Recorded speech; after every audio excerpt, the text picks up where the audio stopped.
भगवान और ईश्वर में दोनों में फ़र्क है।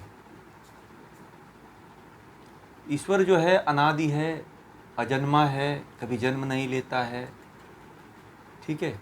और भगवान तो आप भी बन सकते हो, जो भग को धारण करने वाला हो, जो ऐश्वर्य को धारण करने वाला हो, उसी को भगवान कहा जाता है।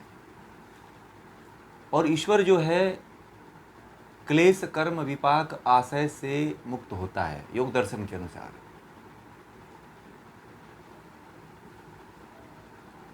न उसके अंदर पंच क्लेश होते हैं, न कर्म होते हैं, न कर्मों के फल को भोगता है, इसीलिए इनसे परे होता है, इसीलिए उसको ईश्वर कहा गया है। ईश्वर अजन्मा है, कभी जन्म नहीं लेता है, ना उसका कोई साकार रूप होता है।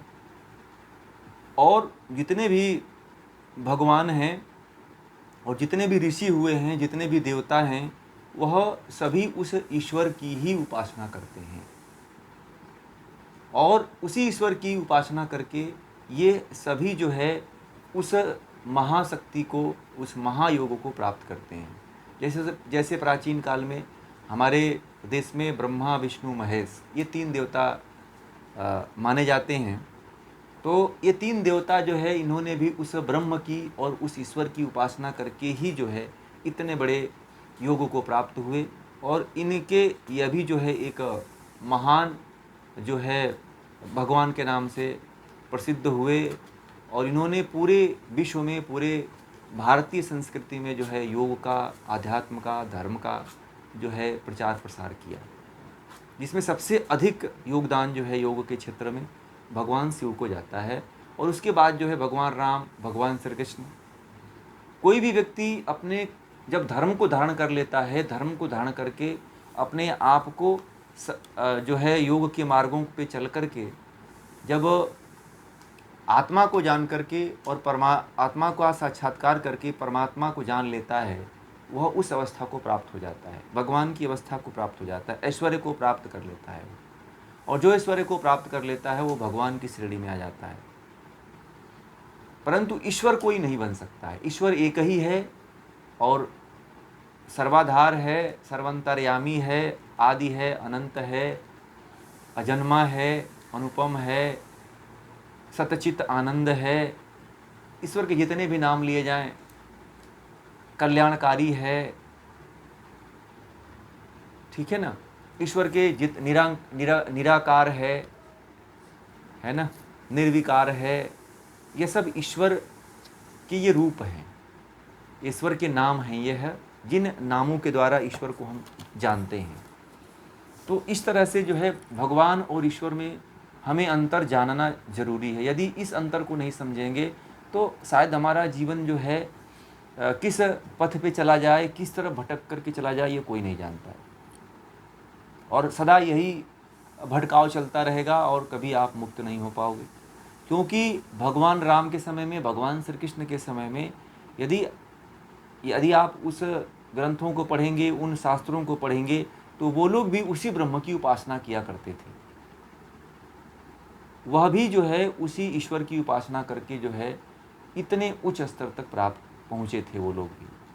तो भगवान कोई भी बन सकता है। यदि आप भी अच्छे कर्म करते हो, धार्मिक धर्म का कार्य करते हो, धर्म को अपनाते हो, अपने आत्मा का साक्षात्कार करते हो, ईश्वर का साक्षात्कार करते हो, तो आप भी भगवान राम और भगवान श्री कृष्ण जैसे बन सकते हो। परंतु भगवान राम और भगवान श्री कृष्ण ने बहुत कम समय में ही जो है ईश्वर का साक्षात्कार आदि कर लिया था, धर्म की स्थापना में लग गए थे।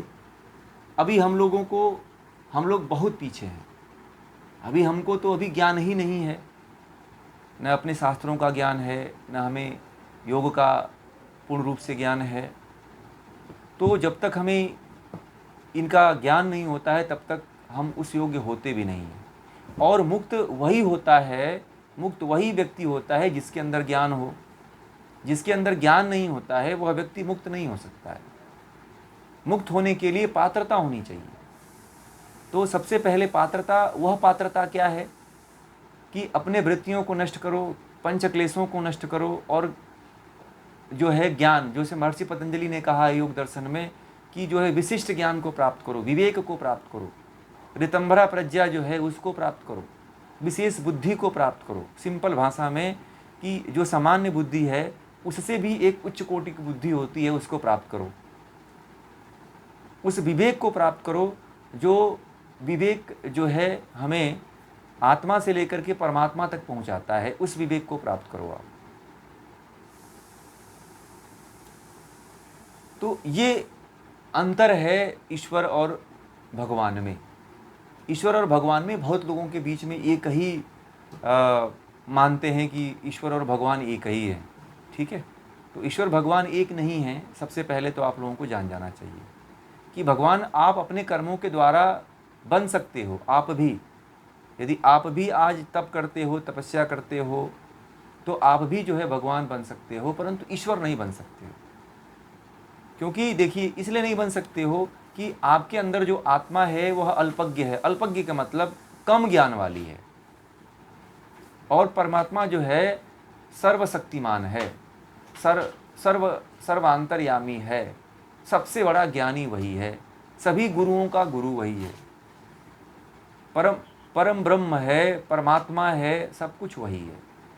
परंतु हमारी जो आत्मा है वह नित्य है, ईश्वर की तरह नित्य है, अनादि है। इसका भी कभी मृत्यु नहीं होता है, नाश नहीं होता है, मरती नहीं है। परंतु इसको जो है, यह जो है, जो हमारी आत्मा है, वह ईश्वर की तरह सर्वशक्तिशाली नहीं है। ठीक है, ये अंतर है ईश्वर और भगवान में। ठीक है जी, बताएं।